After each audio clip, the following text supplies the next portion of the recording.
What a beautiful, warm welcome, everyone. Let me just get my slide here and dive right in. Good. I want to thank Aline so much for her advocacy for having me come and speak to all of you.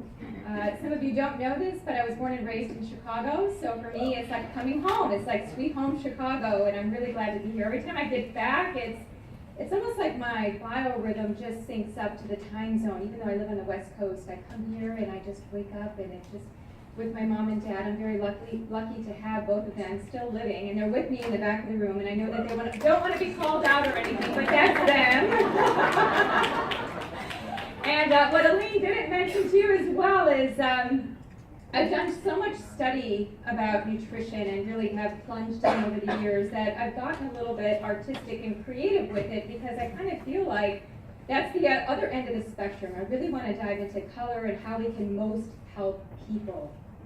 So I'm just curious, show of hands, how many of you are health practitioners, whether you're coaches, nutritionists, medical doctors, a physician, of various types? I'm just curious, who gives advice to patients? Okay, and who is here for your own health? I'm just kind of curious about that too. And Nick, you can have your hand up for that as well. Okay, good. And I would say, yeah, definitely 2 hands if that's the case. Excellent. So it's an honor, it's a privilege to be here with all of you. I want to thank Anne as well, because she has really created this presence here for the Functional Forum.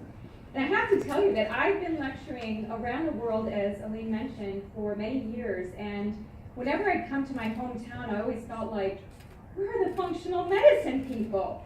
You know, they're not really aggregating yet. So it feels great to see all of your faces here. I mean, I'm really basking in the bliss of seeing momentum here happening in this groundswell that all of you are really participating in. So thanks for being here tonight. And I'm glad it's getting warmer. My goodness. So I'm glad we didn't have a snowstorm or anything like that. All right, so at the end of the presentation, in my typical teacher mode, I'm going to be asking you about takeaways, because I really do think that it's so important to have knowledge, and even more important to have application and implementation. We've got to translate this somehow, right? So I haven't done my job in communicating and inspiring and informing you unless you actually have some takeaways at the very end. So I'm going to ask all of you for takeaways. So if you want to take notes, I know that this is being filmed, so you have all of it on video. But I'm going to take you through the rainbow. And the reason for this next book of mine, called The Rainbow Diet, really came from the fact of looking for a unifying force. How do we help people who are doing paleo, autoimmune, vegan, flexitarian? How do we all start to unite and talk about food in a very cohesive way? How can I talk with a 13-year-old and a 73-year-old about food and eating? What is the unifying anchor underneath all of that? You know, I've started to do some different things with my nutrition background. My father knows this very well. We went into high school 2 years ago, I think it was now, maybe a year ago, and we showed the high school students how to make a rainbow smoothie. So that was a challenge. Let me say, it just wasn't, very easy. You would think that'd be an easy feat, but I can see that, it takes some momentum there. And really even just talking with people about color. I feel like that could be the hook that connects us together. So I can talk with my 3-year-old niece about color, making a rainbow smoothie, as much as I can talk with somebody who's in their 20s and struggling with food, or in their 30s with autoimmune disease. And hands down, there really is no debate that eating fruits and vegetables is great for reducing risk of all chronic diseases. There's no argument. I can go into the literature and cherry pick studies on dairy and meat and whatever else, but when it comes to fruits and vegetables, there is so much literature. And so what I want to do tonight is re-enchant you with color. I want you to look at food and eating in a way that's artistic and creative and curious. Because I know that you come to these talks and you're kind of thinking, oh, I want the information. There's going to be a lot of information in here too. But even more important is, how can I inspire you to action? And how can I inspire you in your own lives as much as you taking this information into working with clients and patients? that's really why I'm here, is to serve you and to give you that information and inspiration, hopefully that you put into motion. And by the way, Aline mentioned that I teach for the University of Western States. We have an excellent, I always get this question, so I'm just going to say it right now. If you're ever looking for deeper knowledge within functional medicine and nutrition combined, and Aline can probably speak to it better because she's gone through the whole program, but that's a program that I teach for. I teach one course, there are multiple courses, and it's about a 2-year program. Excellent if you're looking for diving deeper. And that's more into the biochemistry, the mechanism, as well as the clinical application. So if you have questions, you might want to talk with her. I also teach for IFM, the Institute for Functional Medicine. I teach the metabolic detoxification, and I've written a book on detox called Whole Detox, and I'll get into that a little bit. So let's tour through the rainbow. I know that you've heard this phrase, food is medicine, right? In functional medicine, we also say food is connection. I worked with Jeff Bland for 10 years, and what did I hear him say? Food is information. We eat food, and all of a sudden, it goes through this whole process. It starts to be digested, and it starts to inform our genes.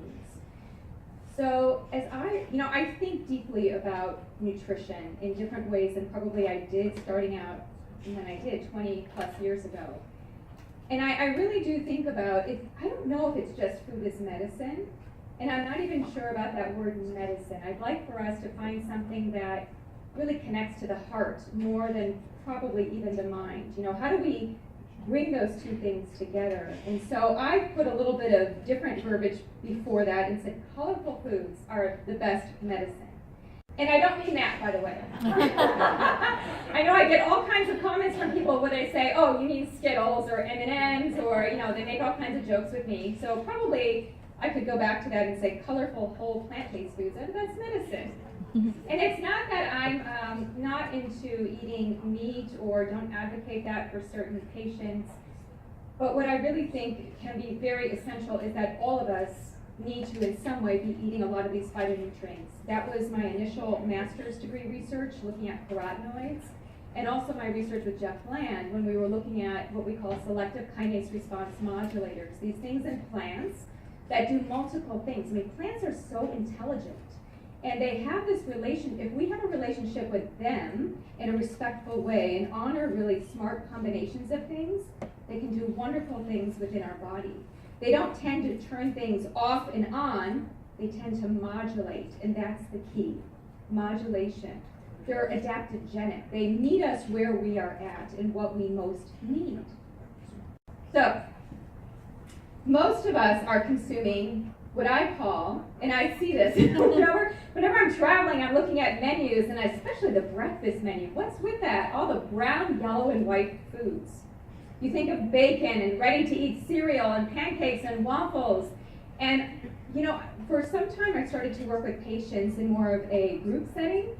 So I worked in a clinic, the Functional Medicine Research Center, for many years, and then I kind of moved on from that into group work because I felt that there's power in a community, just like all of you here. There's power in that and how we talk with one another about food and if we fall off track. And so one of the things that I had them do was to write down what they ate for the day, and then I had crayons and markers on this table, and I had them just go through, and they swapped food logs, and their partner would take the markers and just put a line through all the different foods representing the color of that food. So if they had blueberries that day, they'd put a purple-blue line through that blueberry entry. Or if they had coffee, they would put a brown line through it. And then we step back from our food logs and we say, wow, I'm eating a lot of brown. Where's the green? Where's the purple? Where's the orange? So I think if we just start there, that's just one of my basic tools. I talk about that a lot in Whole Detox. Some people, they don't even realize that they're eating the same foods every day. And some people think it's a good thing. Like I remember having a woman who was in her 70s come in. She had a number of autoimmune issues, cardiovascular issues, and she said, but Deanna, I eat my oatmeal every day and I have for the past 50 years. And I said, well, that's why we have to change things up. We need more color, we need more phytonutrients. Your body needs to see something different.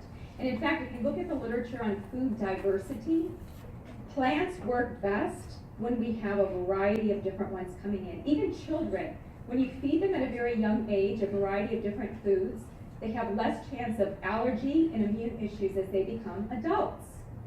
So the same thing for us. Think about your food ruts. Think about them right now. Think about them for you. What are your food ruts? Every 3 to 4 days, so important to be changing up those foods, what we're taking in. But, just even think about this. And coming back to Chicago, even though I love Chicago, I do see a lot of brown, yellow. What are some bratwurst, right? We were just in this delicatessen. All the brats, all the baked goods. And on the West Coast, in different places where you go, you see that there's a different emphasis on different things. But do you see this for yourself? Brown, yellow, and white? Is this something that speaks to you? And I just have to say this, Mom, but my mom had this great line when I was younger, growing up, and she was really into health. And she used to say, because I always felt really bad that I wasn't like the other kids with my standard lunch, right? I'd come to school, and she used to say, the whiter the bread, the quicker you're dead. So then I had to think about white foods, like, white foods must not be good. So let's add white to that list. White sugar and salt and flour, all of that. What we are really looking at is the rainbow of, and also within each color, really looking at the spectrum. So even within green, there's a whole list of different greens that we can tap into. The deep, rich greens that are very rich in phytoquinone and a lot of the nitrates, as well as the lighter greens, which may have more of the bitter components. So the plants, I think if we stay close to them, we are much more protected in terms of our toxic burden. I did a lot of research on detoxification, and the one thing that comes out in the literature is that if we're eating lots of plant foods, these things contain bifunctional modulators and even just plain old fiber that bind things and take them out of us. So people always ask me, Deanna, what can I do for detoxification? I'm a pregnant woman. Well, plant foods, right? And maybe it's not all the same plant foods, and I know people are always asking about, well, what about lectins and nightshades and oxalates and salicylates? Well, of course, there can be certain things that we're more sensitive to, so we would avoid those things. But the plant kingdom is vast. There can be things that you tap into, and then you kind of rotate, right? So, eat plant foods, reduce your risk of chronic disease.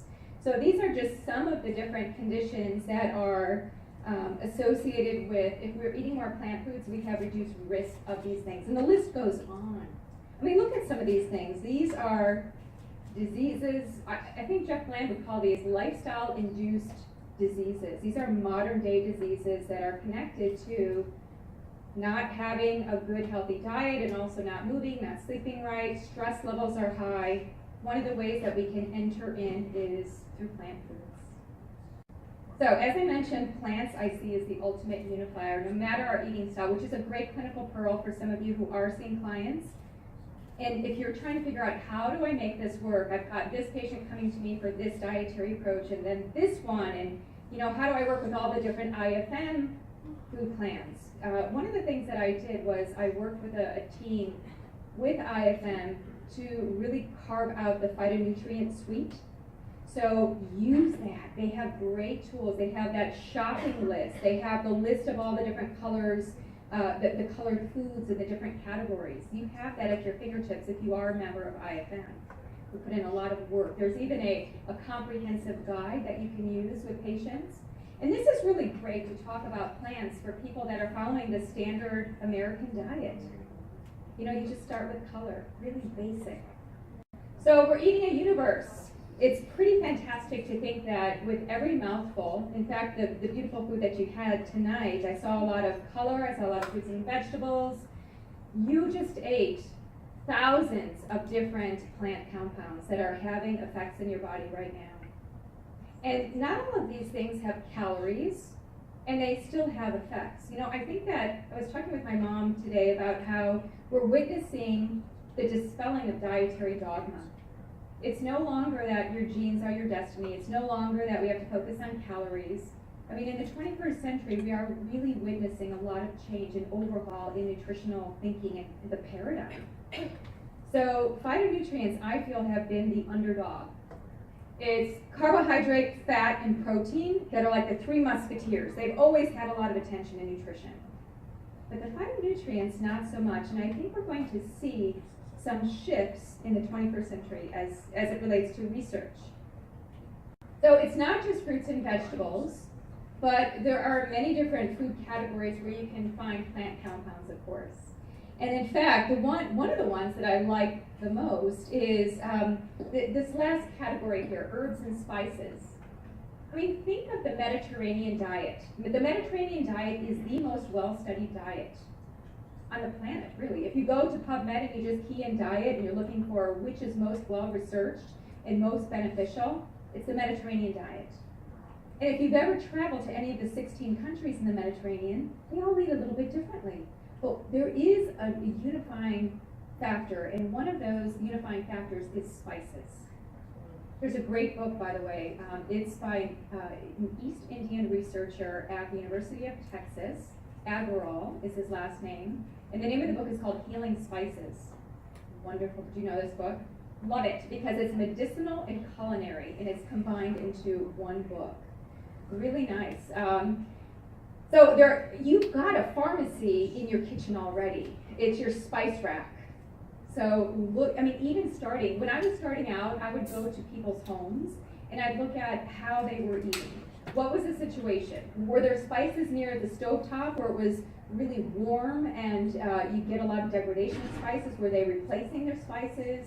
Where were their oils? What was the size of their plate? What did they have in their refrigerator? How often did they clean it out? Spices is one thing. I mean, I could see you all doing a mini workshop or webinar for your clients, your patients, on spices. I talk about, in my book, The Rainbow Diet, I talk about the 5 spices. You know, just focus on, even if you did 3. I mean, what do most Americans like? Which one?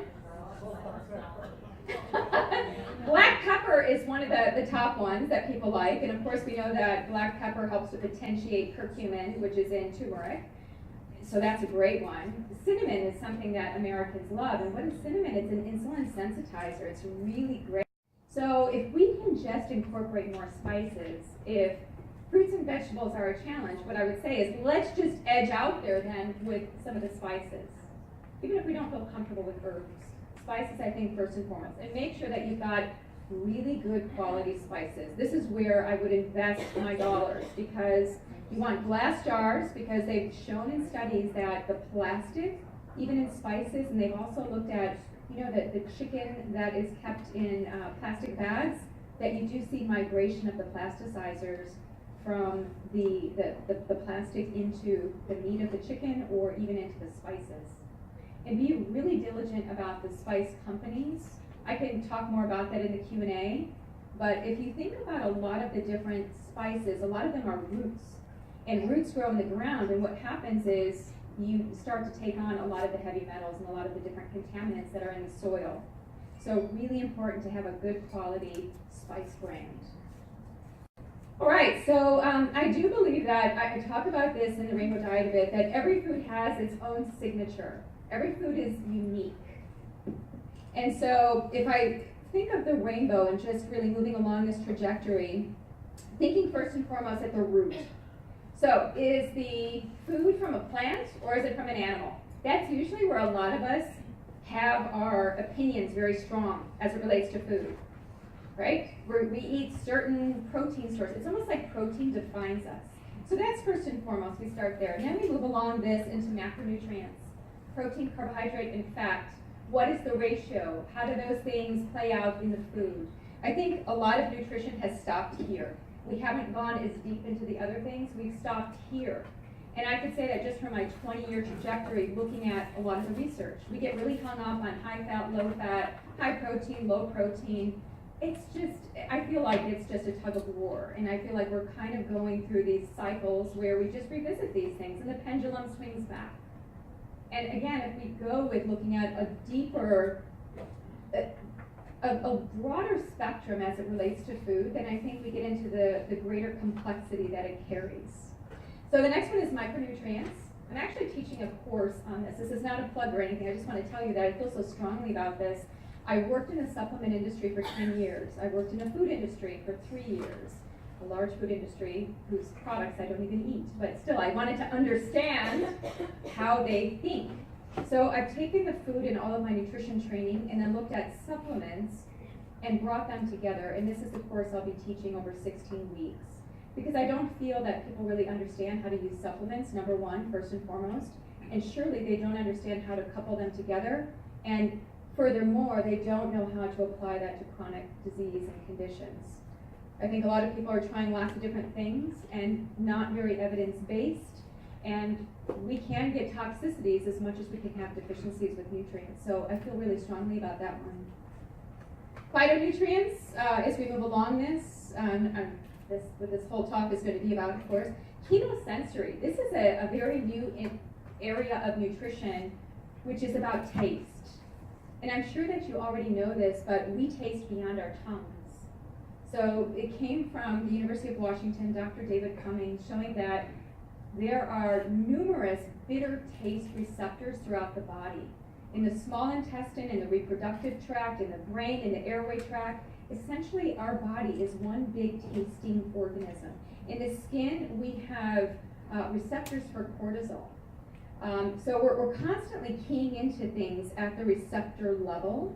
So when we look at ancient traditions around eating, whether Ayurvedic medicine or Tibetan medicine or traditional Chinese medicine, they were very tuned into taste properties. And I think that there's a scientific reason to explain why we have to be attentive to that. I know when I traveled in Nepal, I'd go to have my meal, and I would have all these little containers of all these different sauces and tastes, and one might be salty, and another one might be bitter, and then there might be one that's sweet, like a chutney. And I remember feeling very complete after having these different tastes at a meal. And I think what has happened is we get so super saturated with certain tastes, whether high salt or high sugar, that we throw off this chemosensory balance within the body. So it's almost like, how do we bring it back? In taste, I'll just mention this briefly, taste receptor activity is connected into things like metabolic flexibility in gut health, gut function.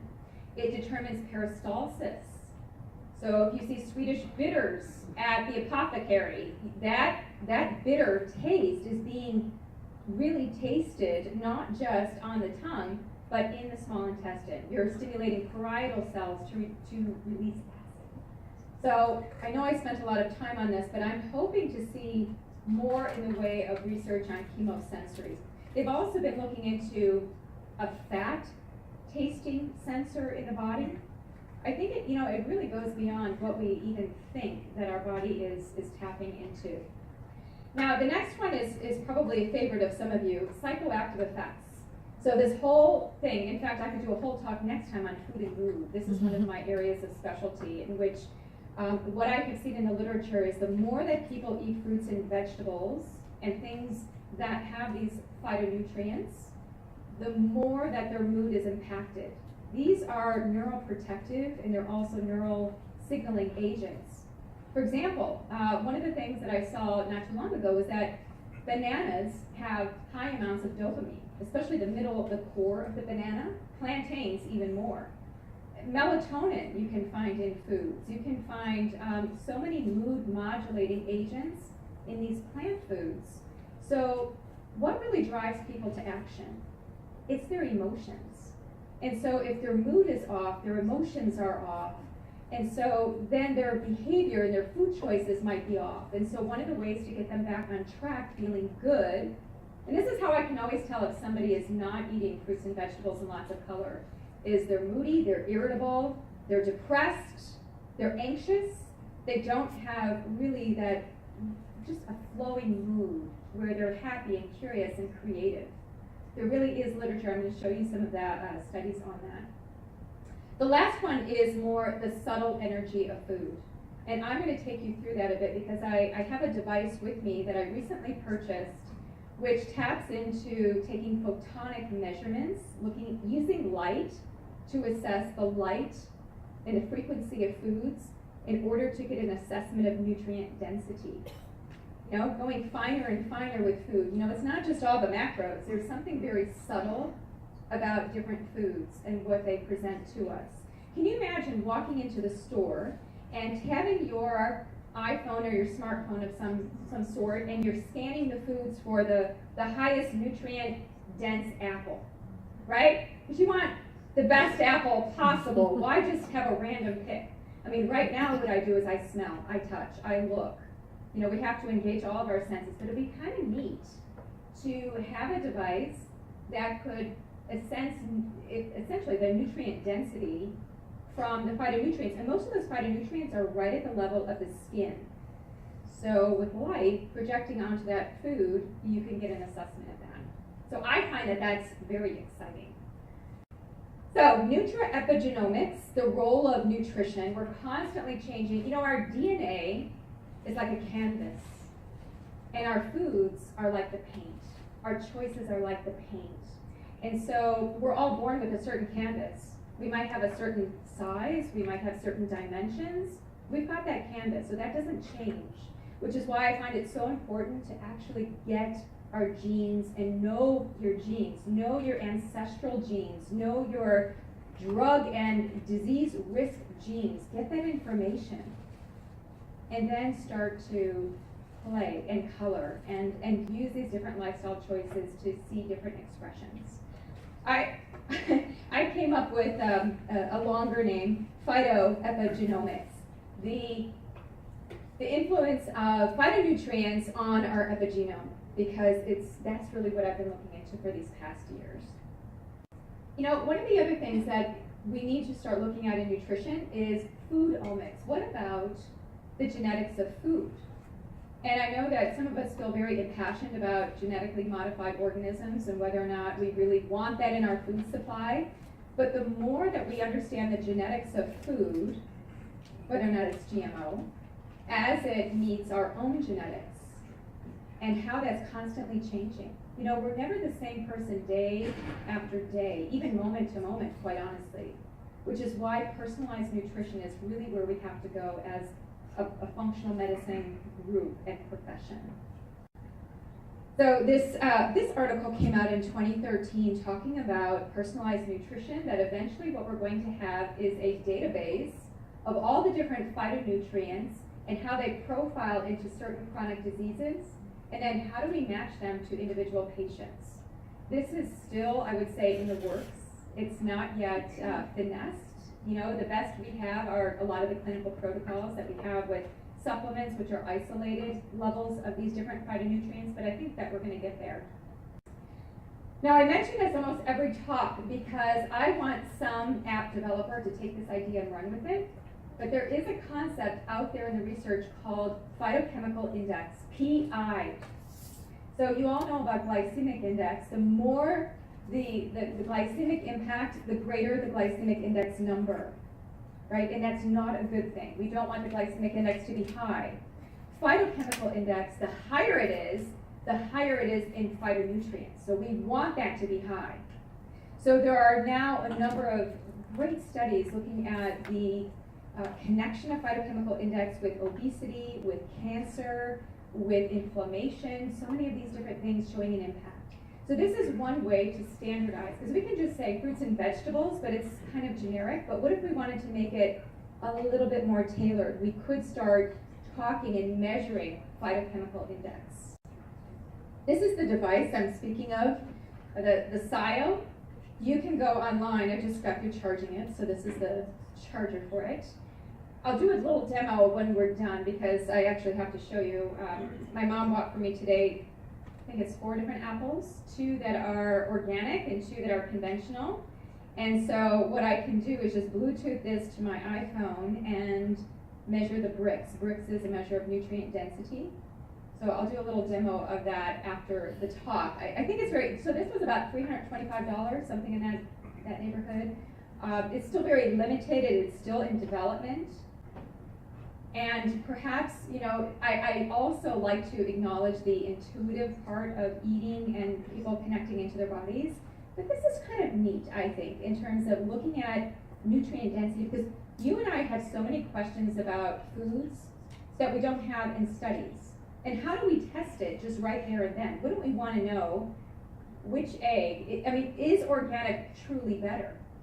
Shouldn't we know that? You know, from a nutrient density perspective, of course we know about pesticides, insecticides, and herbicides, but it'd be kind of interesting to know and select wisely if we had some kind of device.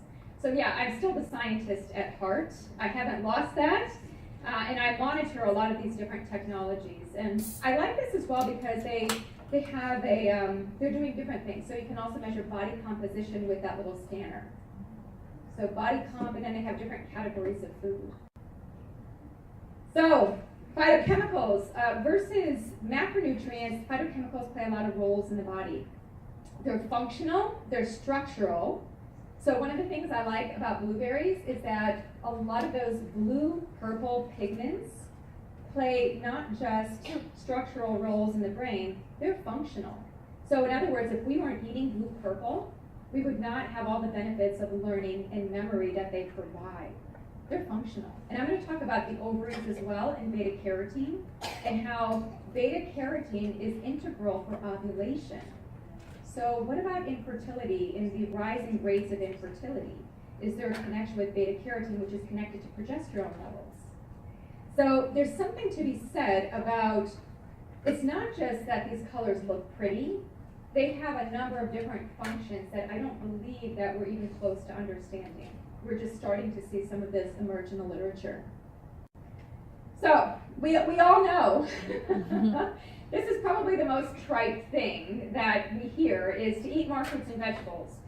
However, I think if people knew why, the rationale, the connection, that their mood can become better, that their brain can become better, their heart can be more functional, and if they took a little bit of an artistic approach to it so it wasn't such an analytical thing, I think that people would feel much more fulfilled by the food and eating experience.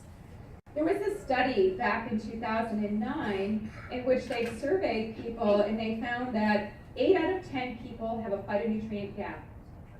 8 out of 10 people have a phytonutrient gap. That means 80% of people are not getting the rainbow. And what I love is that so many of these different organizations out there, like the American Cancer Society, American Heart Association, some of these different groups, this is also something that they can all align to. Right? It's not like a low fat, high fat, and I'm advocating this. I mean, how can anybody argue with this? So when I look at the different colors, what's really interesting to me, and I want you to remember this, is that 88% of people miss out on blue-purple. Jeff Bland said to me years ago, he said, you know, Deanna, this is the age of the brain. Ellen, you would like to know that, right? And you know that already because it's such an important piece. If you look at consumer research studies, what they show is that the biggest concern that people have about their health is their brain, their mental sharpness, not wanting to get dementia, not wanting to have any type of memory lapse or issue with their cognition. They don't want to take away that dysfunction or the function that they have is by them thinking, right? So what if we could just make one small shift in their eating to get them back on track with better brain health? So again, you'll have to look at what your clients, your patients are eating, what colors they're predominant in, and work within that. All right, so let's get into, I'm going to take you through the rainbow, by the way, as I've been mentioning. We're going to go through all the different colors. I am also very interested in quantum physics as it relates to nutrition science. So what does that mean, Deanna? Well, what that means is that we're starting to see some studies out there, again, looking at measuring light of the body. If you look at the mitochondria, what's really interesting is that the enzymes in the mitochondria, many of them are called cytochrome. Cyto, cell, chrome, color. We are breaking bonds, carbon bonds, these colorful bonds from foods in order to get ATP and get energy. So we talk so much about energy and fatigue and mitochondrial health. What if, again, we brought in more color in order to fuel the mitochondria so we have greater reserves? So, as I mentioned, these pigments are very functional. We've got lutein in the back of the eye, the skin. So many people are very concerned about their skin. Is there anybody that's not concerned about their skin? One person. Okay. Great. Well, skin in a way of, it shows so much of what's going on inside the body. If you think about it, it's the same tissue that the gut is created from, the ectoderm, at least in embryonic development. And so skin health says something about gut health. Gut health will translate to skin health. And there are so many things, these phytonutrients, especially the carotenoids, embed into the skin. And so you get better hydration status, you get better coloring, not as, if you look at a lot of these studies, sometimes you get kind of this golden yellow hue for people that eat lots of, well, you can also go overboard into eating too many things, things like carrots, where you get hyperkeratinemia, right? So you get the palms turn orange, the soles turn orange. So there is that translation into the skin.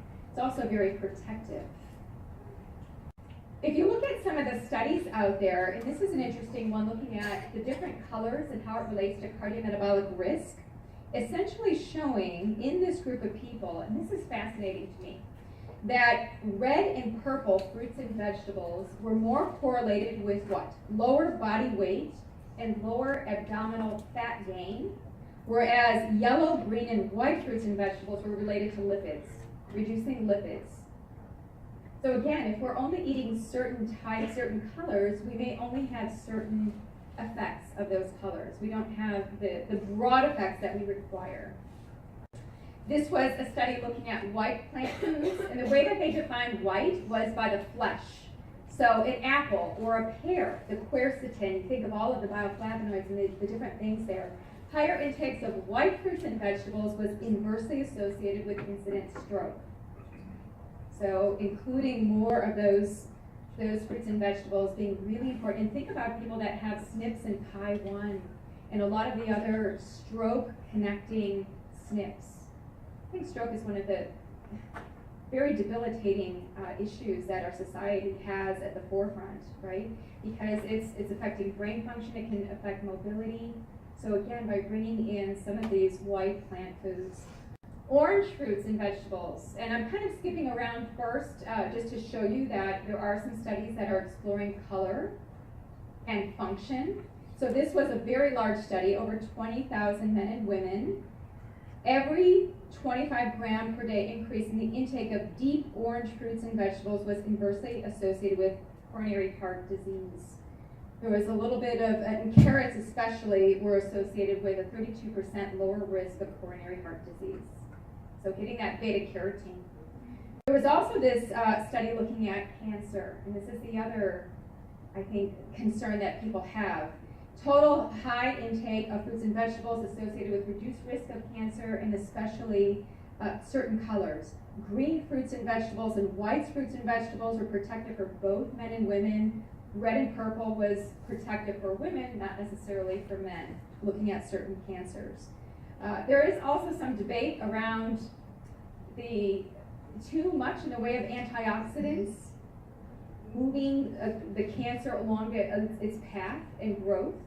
So it's also how we cook these fruits and vegetables and how we prepare them, how we take them in, and what other foods we're bringing in with that.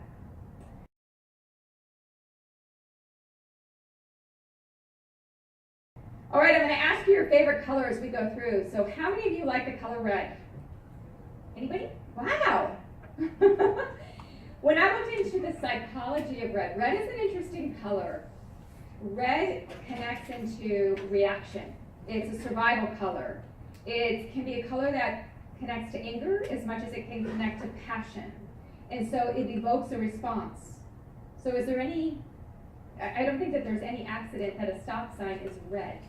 Right? It's evoking some kind of response. So what does it mean if we have a lot of these red colored foods? Is there an association or a body correlation that we can connect to? So I usually look at red foods as it connects to the immune system. And I'll go into a little bit more on why that is. So these are just some sample phytonutrients. Lycopene, anthocyanins, astaxanthin. What are some of the benefits of those phytonutrients? And what are some foods that they're found in? And again, the complexity of all the different types of foods and where you can find them. And so if you can't eat tomatoes, like me, I don't eat tomatoes, but I can have watermelon, I can have pink grapefruit, I can have guava, I can have some of the other things that have lycopene. So fortunately, nature has thought that through for us so that we can find these things in multiple places. Levels of nutrients vary with ripening. I always get the question about food preparation, and we're going to get into that a little bit.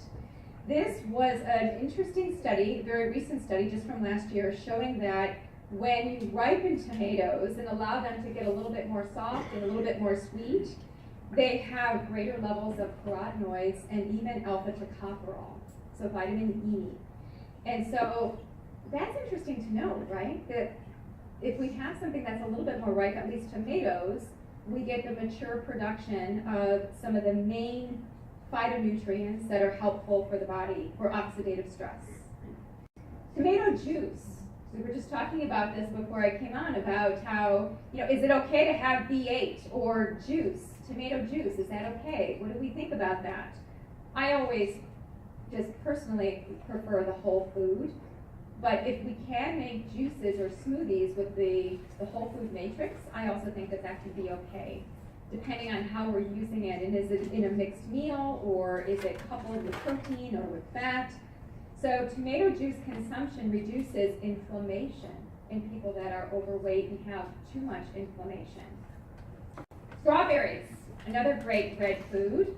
And of course, you know that it's best to buy organic strawberries because they're one of the most toxic fruits, up there with apples, as a matter of fact. And so having strawberries before and after a meal reduced postprandial glucose without additional insulin, and they help to improve insulin sensitivity.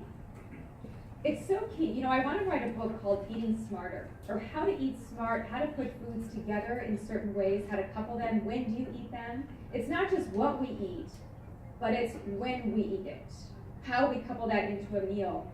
So essentially, when they gave these participants a strawberry drink before a meal, it helped to reduce inflammation. Here's another one, looking at beet as a root or beet root juice. So looking at pretty much equivalent amounts, right? But just looking at liquid and solid forms of the beet, and what did it do for blood pressure? And what they found from this study was, and this was a small study, some of these are smaller studies, they took each food for 2 weeks and then washed it out for 2 weeks and then switched. So it was a crossover design. And what they found was that lipids improved more with the juice, and that the inflammation was improved by both the root as well as the juice. So you see how you can tailor depending on the person and the plant and then the form in which it's given. And what I like about beetroot juice is that it's very high in nitrates, of course. If you haven't seen them, they have the Berkeley test strips, the nitric oxide strips that you can get from Amazon. You can get a colorimetric gauge, and you put it on your tongue in order to just get a little bit of saliva on it. And then it will give you a color readout, colorimetric gauge on how much nitric oxide you're endogenously producing. So you may want to just check into that. It's a fun workshop activity. So if you've got a number of people, you can serve a red beetroot juice and then check nitric oxide levels before and after, at least about 30 to 60 minutes after the juice consumption, just to see if you see a difference. So that's what, when I think of red, I think of quelling inflammation, even though it is red. It's almost like that red quells the inflammation and helps the circulation better. Of course, apple peels are higher in phytonutrients than the flesh of the apple. So when I see people peeling apples or peeling cucumbers, I say, wait a minute. It's so important to have those phytonutrients that are right under the skin. There's a great book called Eating on the Wild Side by Jo Robinson. Does anybody have this book? Yeah, she goes through and she's looked at the literature. She's not a scientist, she's a journalist. So she's looked at all the different apple varieties that have been tested in the literature and then stacks them up. And they're all very different. So you have some apple, the smaller the apple, the more tart the apple, typically, the higher the phytonutrient quality. And me even testing it with this little device, I can see the difference between a green apple and a red apple, an organic apple and a conventional apple.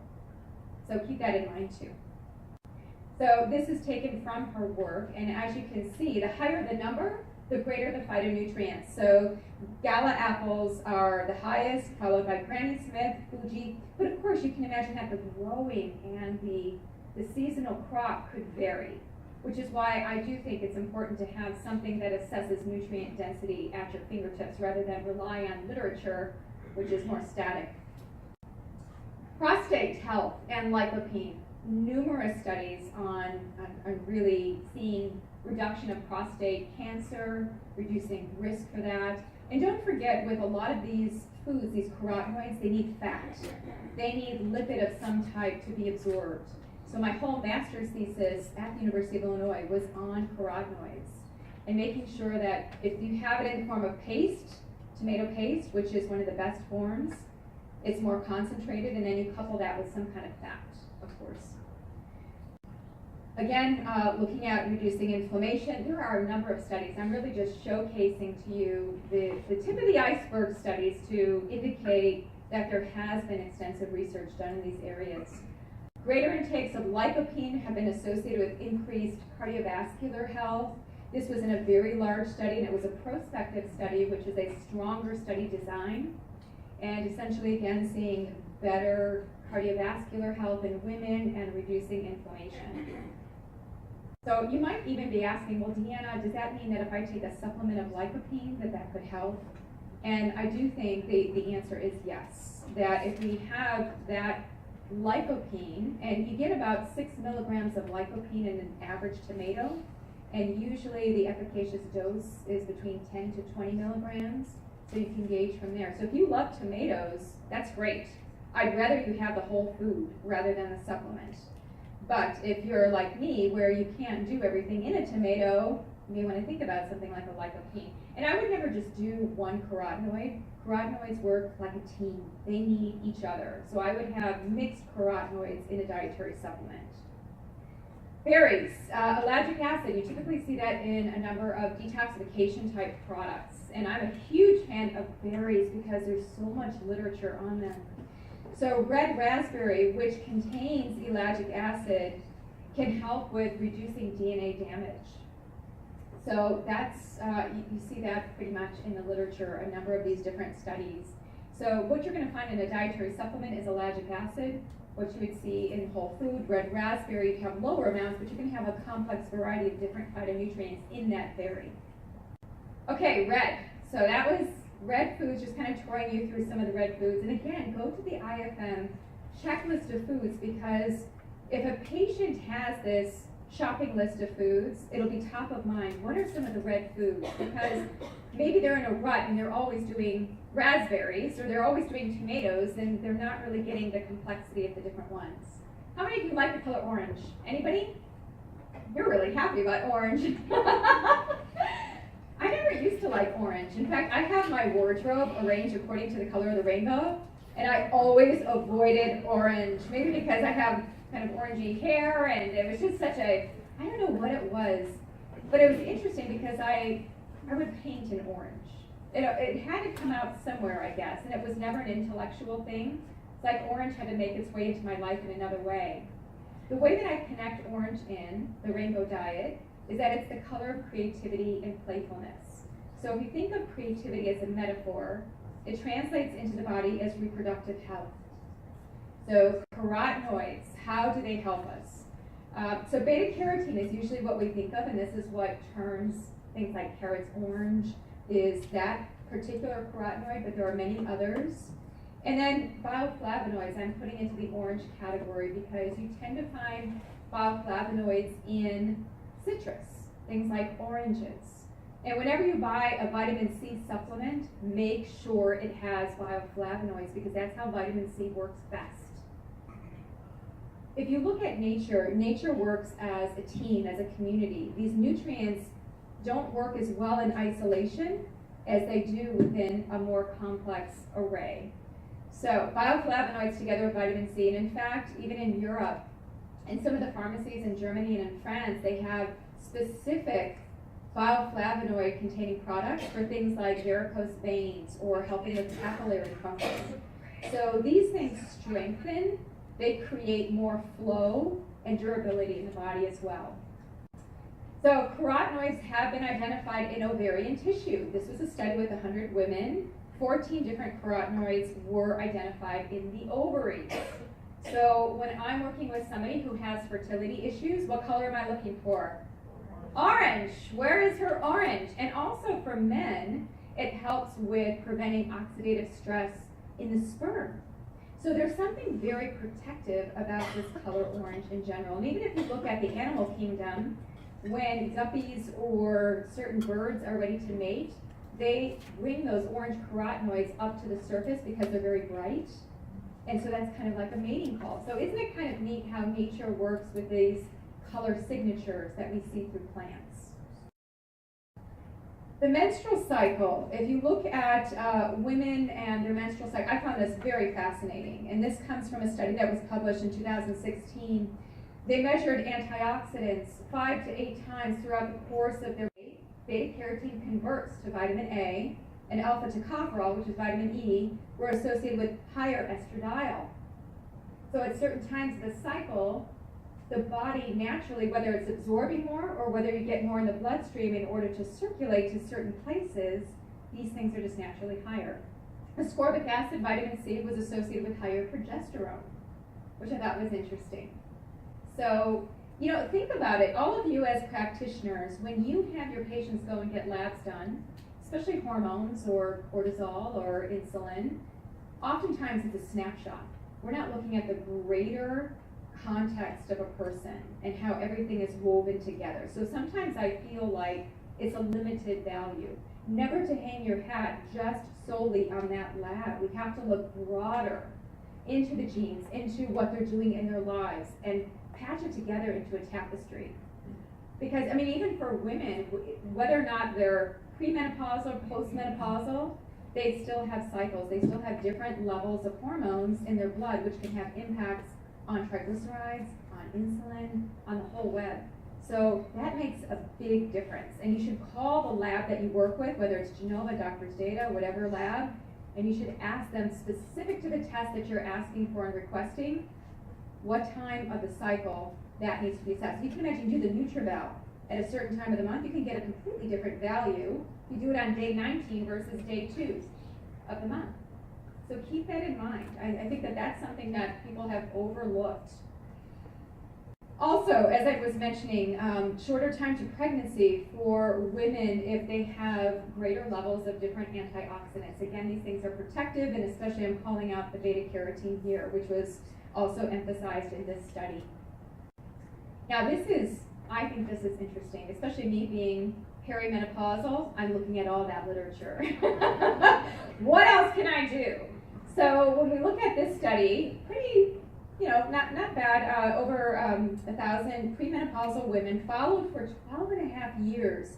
And what they showed was that their beta-cryptozanthin is one of the carotenoids that's found in the orange foods, that was associated with a significant delay in the onset of natural menopause. And that it just took 400 micrograms of beta-cryptozanthin to delay ovarian aging by, and they have 1.3 years is what they came to.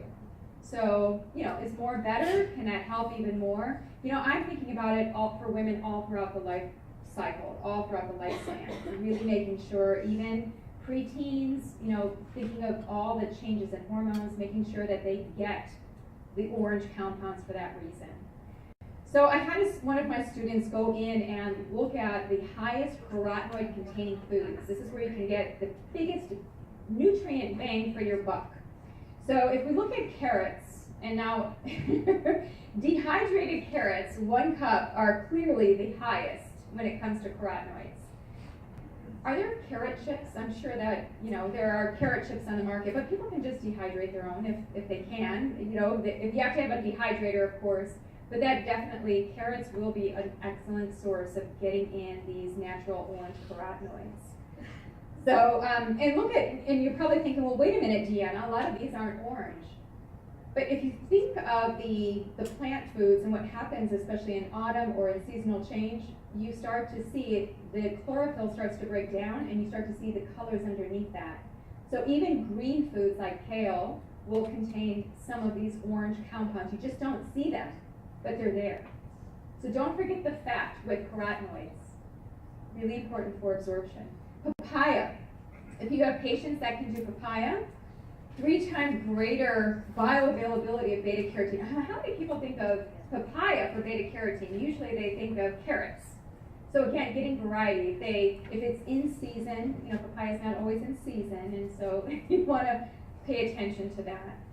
And as I mentioned before about skin, I've had some serious sunburns in my life, and so now in my late 40s, really paying attention to skin health and how I can even help my own skin. And I know that these carotenoids are so protective, they embed into the skin. If you've ever seen that Pharmanex scanner, have you ever seen the biophotonic scanner where you put your palm on the device, and essentially it measures the carotenoids in the palm? So that might be one way to look at it. You can also just look at changes in your skin. You can do this even for 21 days. I've had people do whole detox where we focus so much on plant compounds. They take a picture of themselves before and after, and you can clearly see that the skin has changed. The skin has a glow. Cognition. Back to brain health.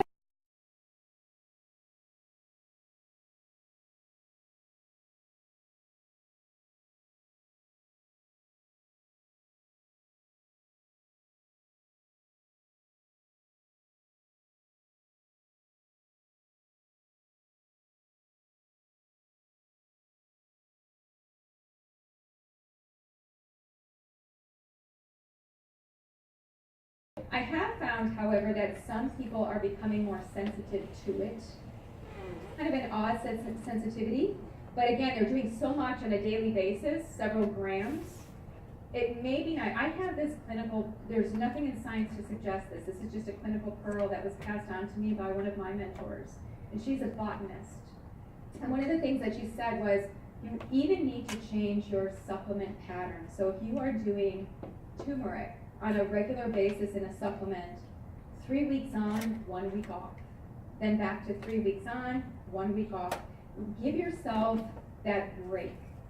Because what we know is that if you take in high amounts of vitamins over time, you can provoke a deficiency if you stop taking those vitamins that were at a very high level. But we've seen that with scurvy. You take vitamin C at gram levels over time, and then you all of a sudden drop. The body gets used to that. So again, shaking it up. I hope that one of the things, when I ask you at the end, what are you taking away? I want you to say, oh, Deanna, what I heard was variety, shaking it up, not taking the same thing all the time, letting my body just naturally adapt. Adaptogenic. Yellow. How many of you like yellow? Who likes yellow as their favorite color? Let me ask that question.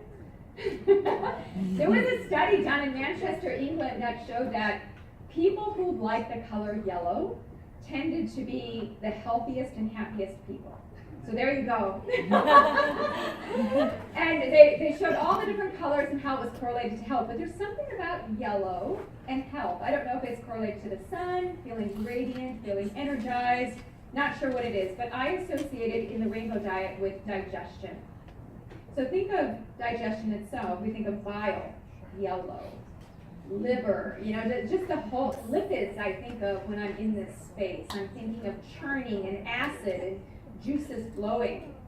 So here are some examples of some yellow foods, because I mentioned to you about how we're eating all the wrong yellow foods. So what are some of the good, healthy, nutrient-dense yellow foods? And as you can see here, there are a number of them. Maybe it's not for everybody, each one. Naringenin from citrus fruit. So whenever you're having your grapefruit, make sure you're eating that skin. Don't peel away the skin. Get that pectin, get the naringenin that is found in the peel and also in the flesh. Can help with insulin and metabolism overall.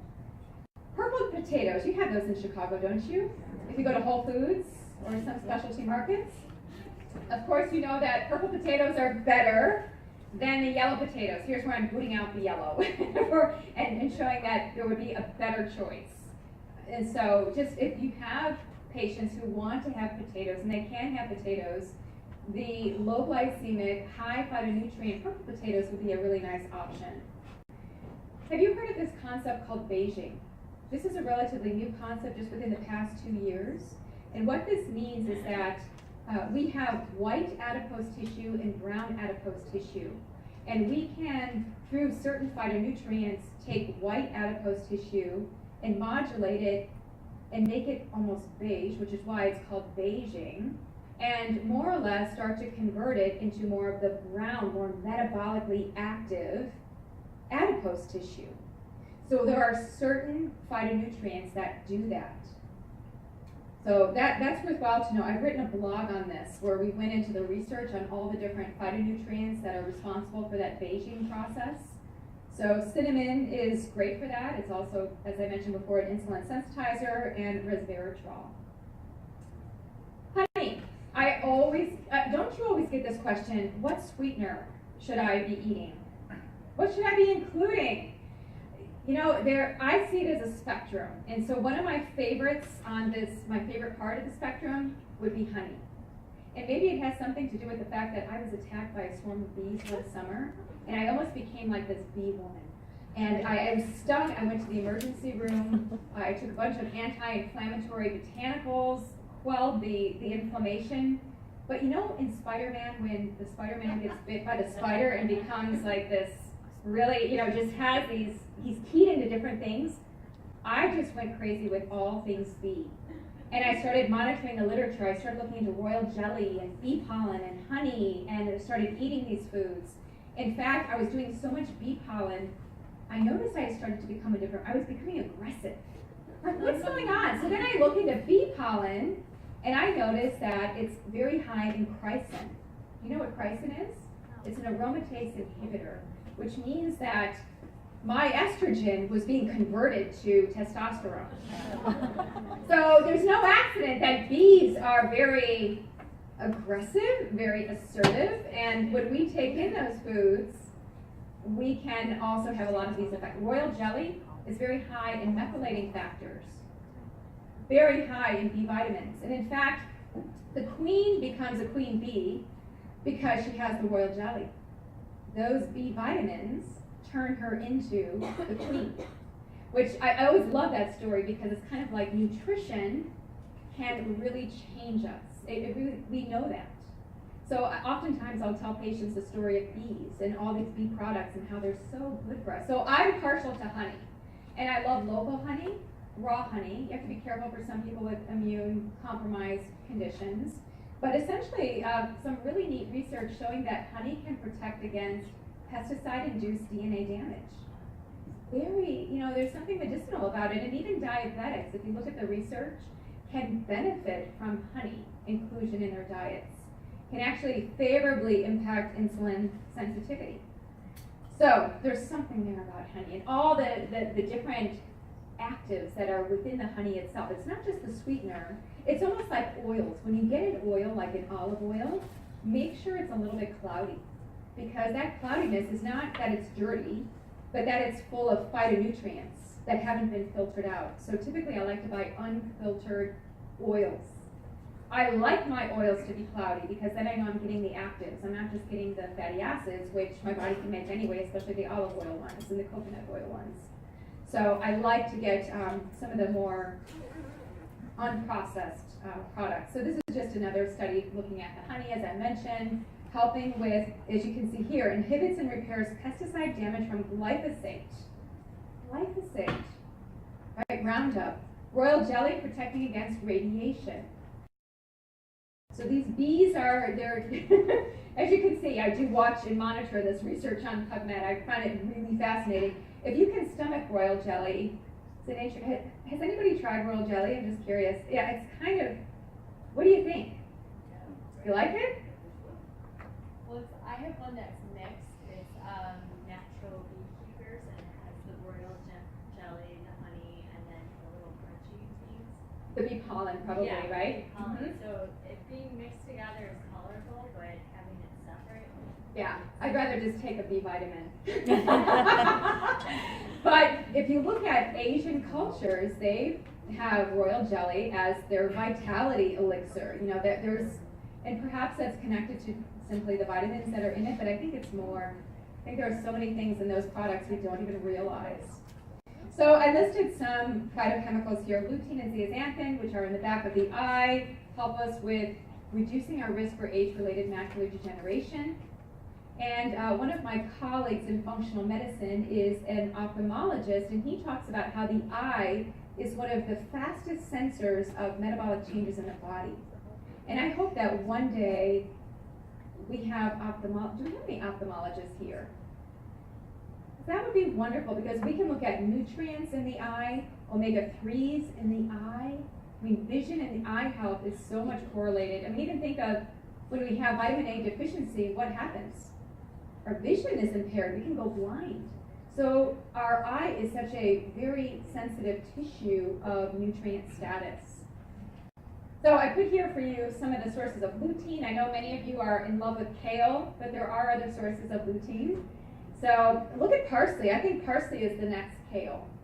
Look at these levels of lutein. There's a range, of course, because it depends when it's harvested, where it's grown, and all of those things. Spinach is also very high in lutein. Kale, of course, we know is high. That usually is one of the top sources. Marigolds are high, if you like marigolds.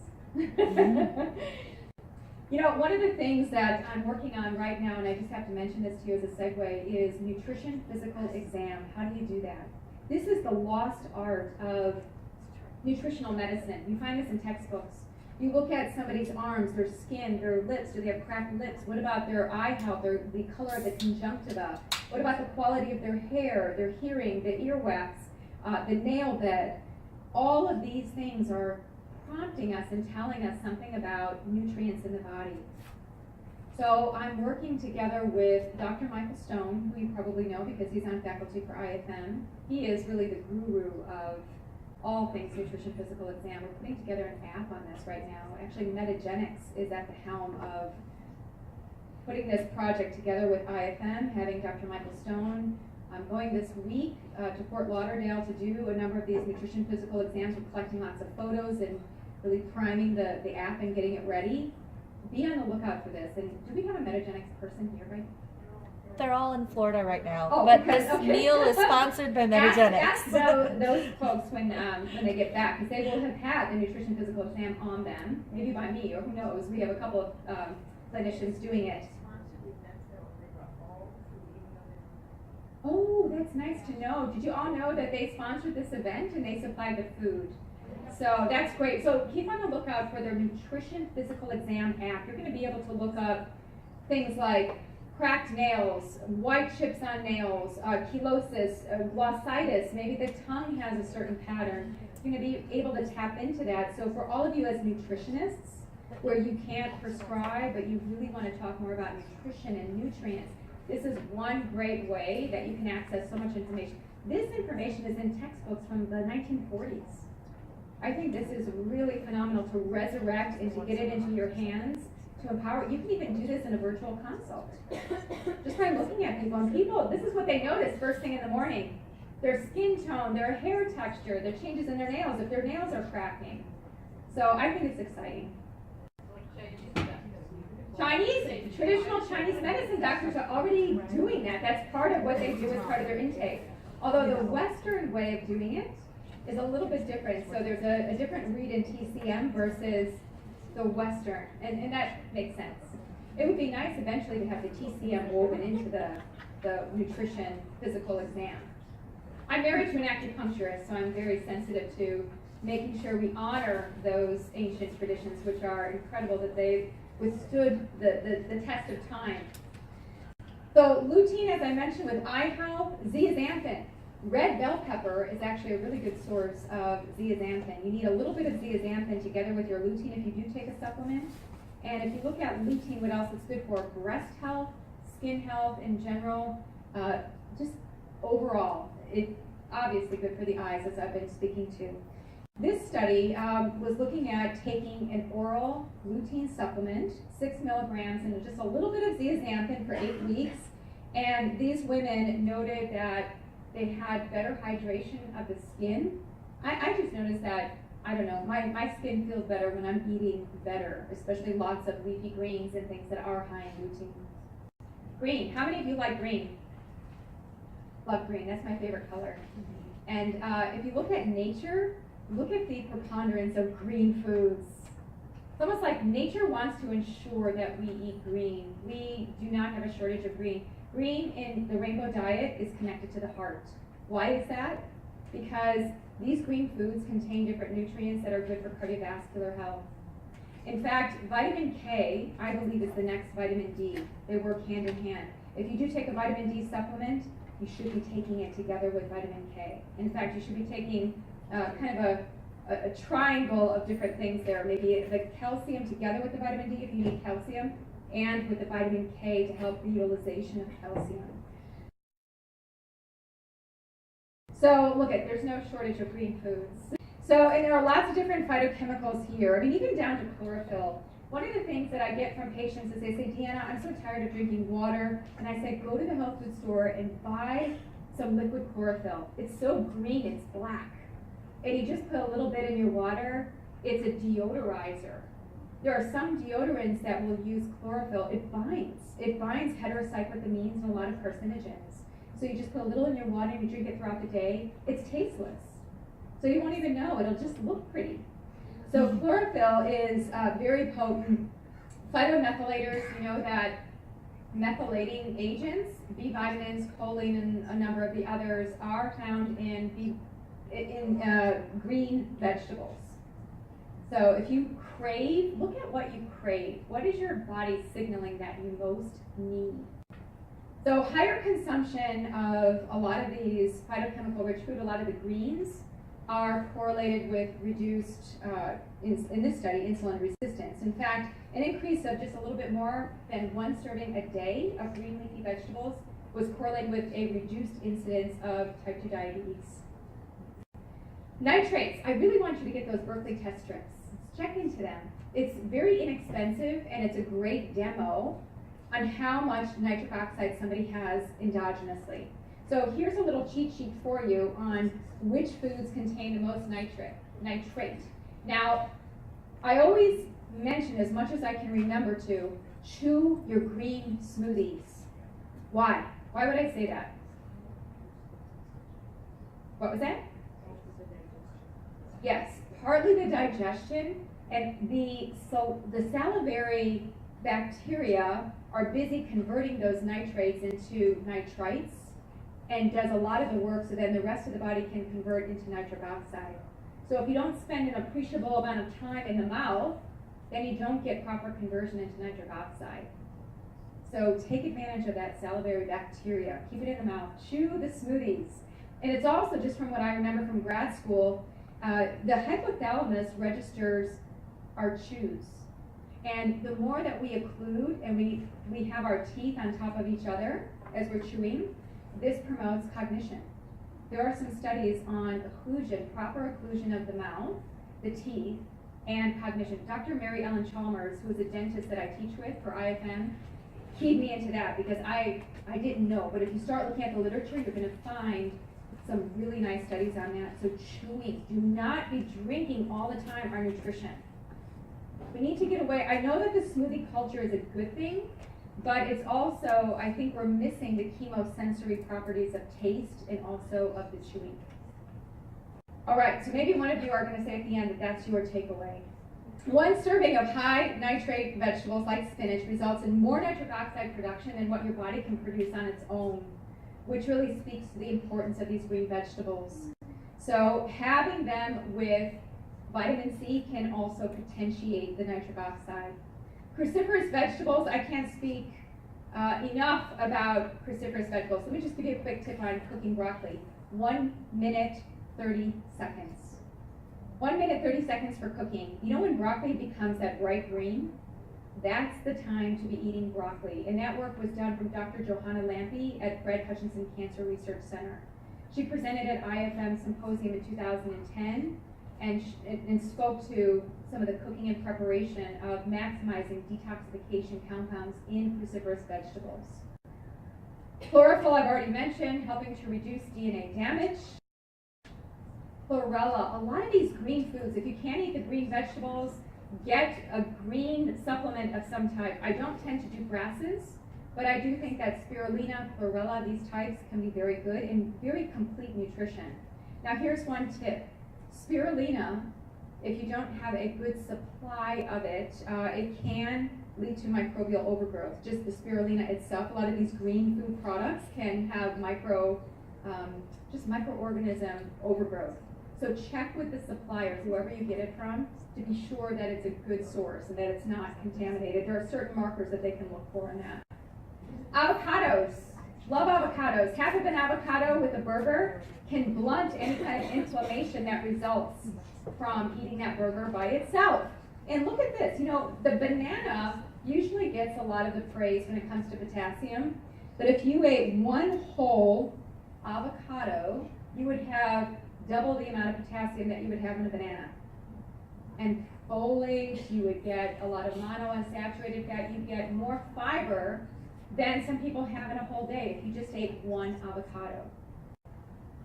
Bitter compounds, I've been mentioning these and I just want to show you the science behind it. So a lot of these bitter compounds can lead to changes in the gut, whether it changes in gastric emptying, gallbladder contraction. A lot of the signals down here, again, are coming from what we're tasting, a lot of those bitters. Now, there are some SNPs, some genetic variants in how we taste bitter. Have you ever noticed that little kids have a hard time eating vegetables because they're just too bitter? They don't like the taste. And as we get older, and if we go on an elimination diet, it's almost like our taste comes back. That's a good thing. We want a hyper way of tasting. This tells us, at least this is what I believe, that if we're tasting a lot on the tongue, chances are we're working better here with our metabolic flexibility. All right, blue, purple, and white, and we've gone through the rainbow. So blue, purple, how many of you like the color purple? My 3-year-old niece, before she could even talk, was pointing to the color purple.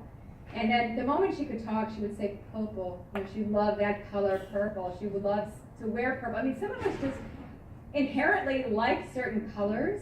It's always with us. And then others of us kind of move in and out of certain colors. So blue, purple, 88% of us aren't getting enough blue, purple. And when I think blue, purple, I think brain. The B of blue correlated to the B of brain. So, and maybe the reason why is because we don't have a lot of these foods.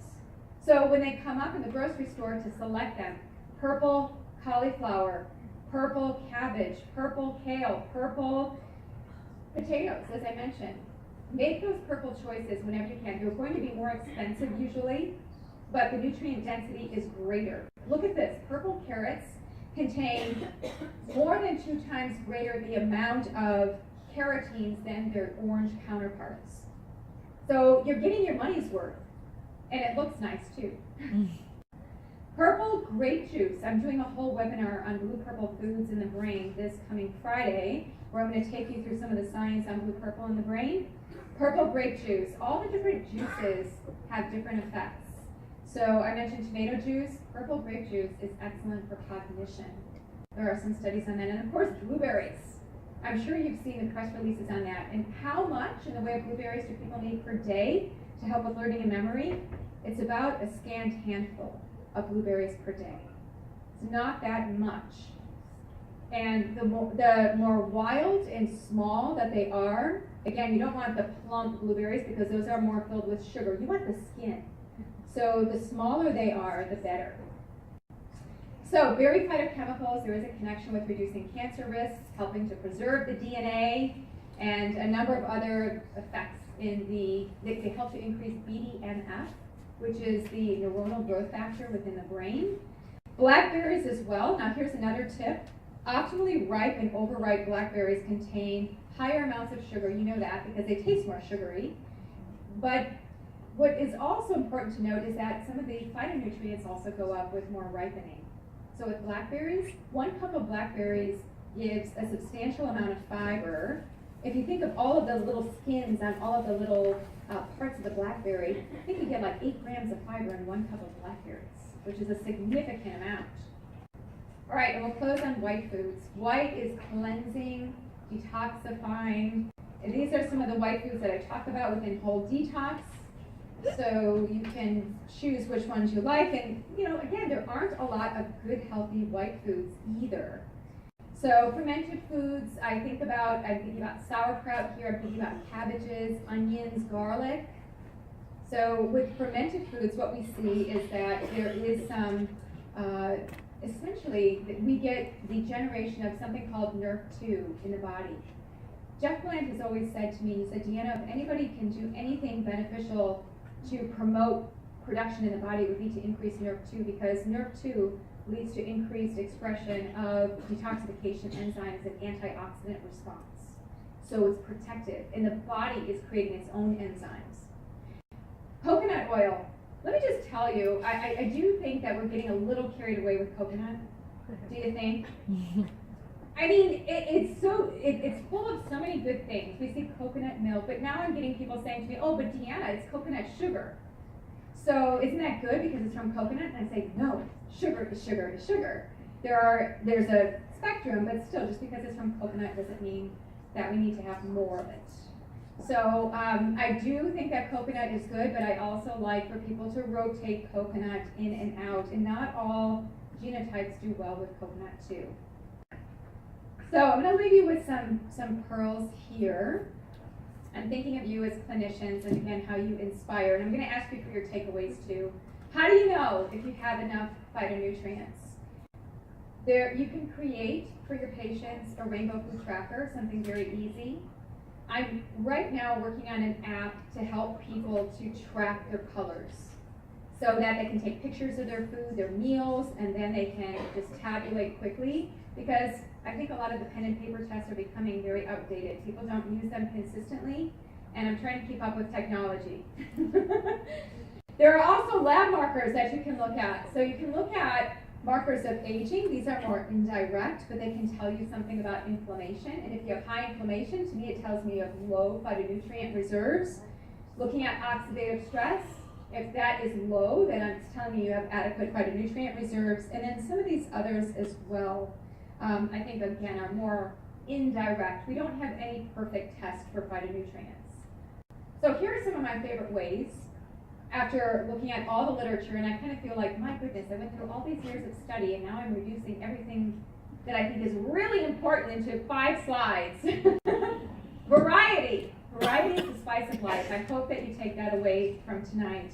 As I mentioned, food diversity is so essential for helping us with, I would say, our relationship with food and eating at a very deep level. And even Bruce Ames, who is I'm sure you know who he is. He's a university researcher for many years, brought us the Ames theory, which is all about how we need many different nutrients in small amounts in order to move different pathways in the body forward. And if we have too much of one thing, then it puts everything else out of balance. So my lesson has always been now more complex, smaller amounts. More complex and smaller amounts, so that you get more activity. Getting spices, I hope that you take that away from tonight. Get a smoothie if you can. You know, some people are on the run, and if they get their smoothie, I want them to chew it. And I want them to change it up. Not always a green smoothie. Green is good, but I'd love for them to have a purple smoothie, or I'd love for them to have a red smoothie, and have some fun with that. Get different foods in there. Tea. If you go to PubMed and you search for my name in 2015, we published a 24-page article on all the medicinal foods for detoxification. And one of the things that I learned from writing that was the importance of tea, and how tea throughout all these different cultures is serving a greater purpose even than just the slowing down of the day, the punctuation of the day. Many of the teas are medicinal, so shake up your teas. Don't even use the same green tea on a consistent basis. Get different green teas. They're all very different in their nutrient quality. Try rooibos, so try chamomile or mint, dandelion. Bring different ones in for the different phytonutrients and sip that throughout the day if you can. And talk with patients about that too. I went to a fun gathering. We had a whole detox dinner at somebody's house in Montreal. Waters. So she had lavender and blueberry in one. She made a blue water. She had a green with different herbs in it, more of a savory water with rosemary, twigs, and different, just a number of different things in it. It just had a neat flavor profile, and I think people get bored. They really need to find their way back, their passion, their creativity back. So it's almost like, you know, how can you create your own phytonutrient-infused waters? And eating with the seasons, whatever that may be, soup. And when you look at this, you might be thinking, oh, she's probably suggesting bone broth. Well, you know, that's another big craze is bone broth. And I think bone broth is good if there's variety. And what I've been concerned with bone broth is potentially the high heavy metals that can result from the heat that is applied to the bone. And so one of the things that I had a student do was to call around to all the different bone broth manufacturers to find out who's testing for heavy metals, because I'm only going to buy that one. And I think I can tell you. It's Pacific Foods is what we found. We called around about 5 different manufacturers. Pacific Foods is the only one that tested for heavy metals, number one. And number two, their levels were negligible. So, and even if you are making your own bone broth and you say, well, Deanna, I'm using organic chicken bones or whatever it is, it doesn't matter if it's organic. Heavy metals are pervasive in the environment. They need to be taken out. So it doesn't matter if you have organic bones or not. It's good to have organic, but that doesn't preclude you from being, just having the toxicity of heavy metals. And eating something warm when your digestive fire is less, maybe at night. Combining foods for synergy, get that healing spices.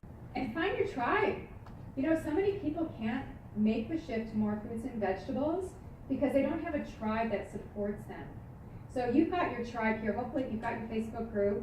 You can help get groups together. I have transitioned in my practice from doing one-on-one. I do still some one-on-one, but now I'm doing more groups because I have found that the group heals the group, and all of us can really stay connected into those colors. And if none of that inspires you, I would say, and I was in Australia, I was in Sydney, Australia, in a grocery store, and I look up in the produce section and I see this quote, and it carried me off into thinking of, yes, these foods are beautiful. They are art. They are nature's art.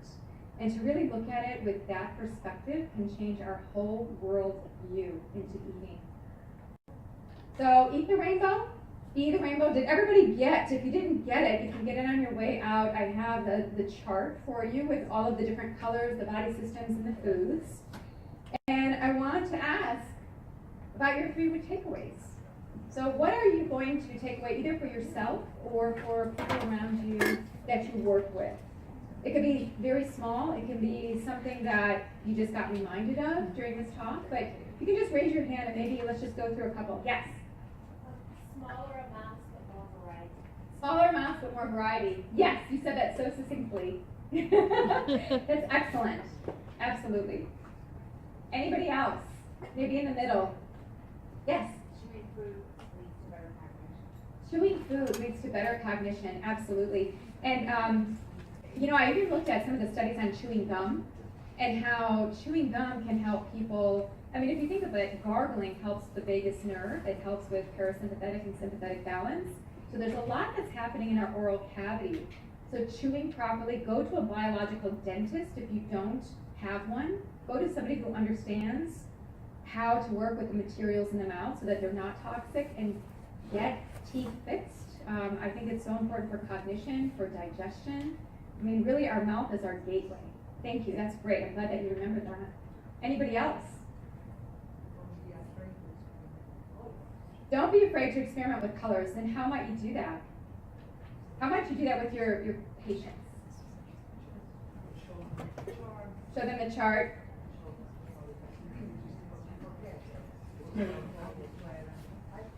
Yeah, we forget. It's almost like we have to fall in love with food again.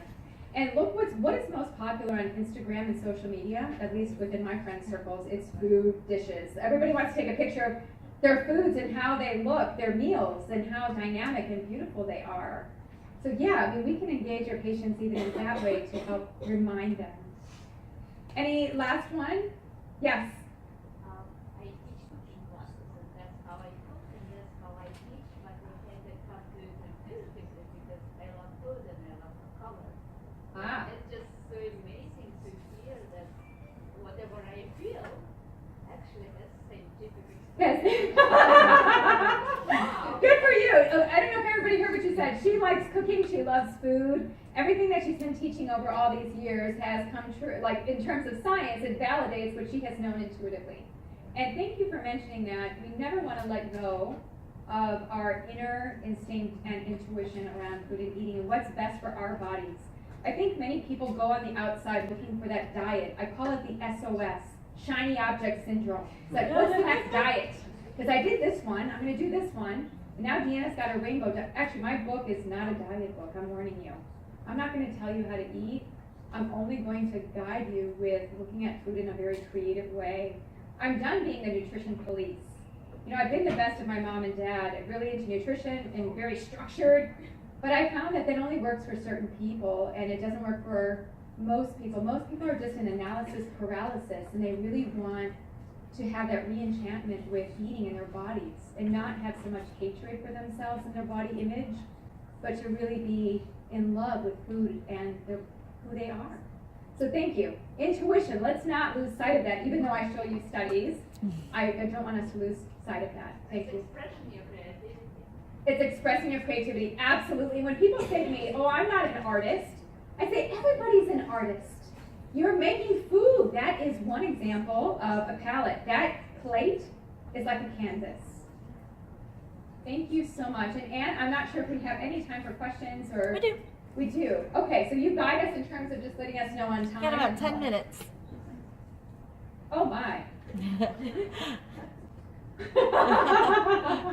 I have talked a lot, haven't I? Yes. I have a question about, now I see, especially at the Asian store, but also the expression. Is there any difference, because I've been putting turmeric or ginger, depends on the day, like in fresh pressed juices. Yeah. So is there any difference in fresh turmeric or any benefit? And then the other part about turmeric too, if one's thinking of that's when you use the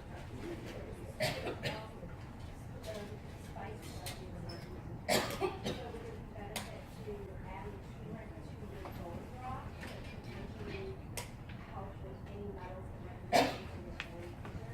That's a nice idea. So let me address the first one first. You're asking about fresh, grated root of turmeric versus the concentrated spice or maybe even a supplement. I think you have to get variety. That the freshly grated turmeric will have different properties and give you different levels of phytonutrients compared to the dry, concentrated, dense spice. So I would say change them up. You'll get different things from the different types. There's really no comparative. If you really look at the phytonutrient density, it's going to be much greater in the spice just because it has been concentrated. But it will also potentially be more concentrated in things like heavy metals if we aren't careful. So I like a lot of like frontier spices. I think are good. Simply organic, I like. And as far as adding to your bone broth, you're asking, can I basically chelate anything that could be potentially in the bone broth by having turmeric in there? The only thing is I'm thinking, how would you get the turmeric out? One good thing might be sea plants or sea vegetables, which are also great chelators, to add those into bone broth if you're concerned about heavy metals.